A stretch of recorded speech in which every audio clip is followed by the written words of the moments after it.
So for sexual and gender minorities, really the continuum of cancer care compose a variety of obstacles and challenges, starting with risk reduction. So there's been a history of targeted tobacco marketing toward the LGBTQ community. Historically, the safe spaces to go were in bars. So, alcohol use, smoking in bars was part of the culture in some respects. And so there are disproportionate substance use and tobacco use rates within the LGBTQ community. There are other behavioral risks. Men who have sex with men have a higher risk for anal cancer. Women who have sex with women are not immune to cervical cancer, even though sometimes providers and patients think that they might be at a lower risk. They're not. In terms of cancer screening, there's a lot of considerations in the transgender community. So we really need to be thinking about anatomy-driven screening and not screening based on whether you have an M or an F on your license or what you're checking in with when you're checking into the medical office. For treatment, a lot of it is around social support and being inclusive of people's social networks. Sometimes the LGBTQ community are not accepted by their biological families. We have kind of more of a tendency to include friends as family. I remember talking to one nurse who said that she advocated on behalf of a patient who had described two women that she came to the office with as her family, and the doctor kind of had this reaction as, that's not your family, because they're her friends, and the nurse was kind of like, this is her social support network, this is who she considers family. So just being open to who the patient wants in the room, who provides that social support for patients.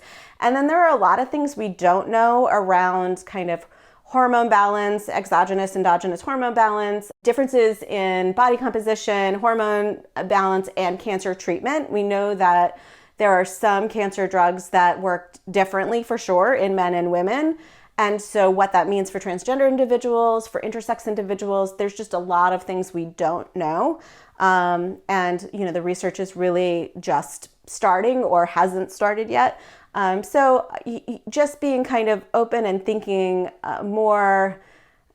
being more open-minded about thinking about treatment and screening based on body parts, on hormones, and on the social preferences of your patient can go a long way, and just not kind of presuming, I suppose.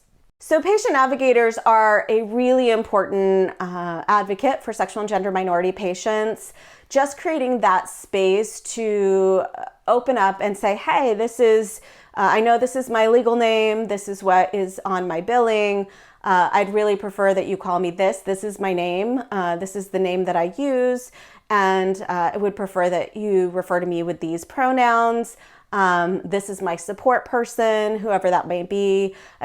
Creating these spaces of opening for patients to be able to disclose and to not be presumptive on your paperwork or your questioning, and just kind of opening that up to whatever possibility there may be. And, some people have asked me, well, do I assume everyone's queer? And I'm like, no, you don't assume everyone's straight. Like, give yourself a few seconds of allowing a patient to say, hey, this is my partner, or this is my wife, or what have you, and being open to what may not feel like the other 90 to 95% of your patients. I would say too that navigators, sometimes I hear, well, we don't really have gay people in our state, or like in our region. We're kind of, that's not what our community is like. And I would just encourage folks to reflect on that, and just know that if you feel like you don't have sexual and gender minorities that you're caring for, it's probably an indication that people don't feel safe, rather than people not being in your care. So just again, being that patient's advocate and ally as they are navigating really challenging stuff, particularly a diagnosis of cancer.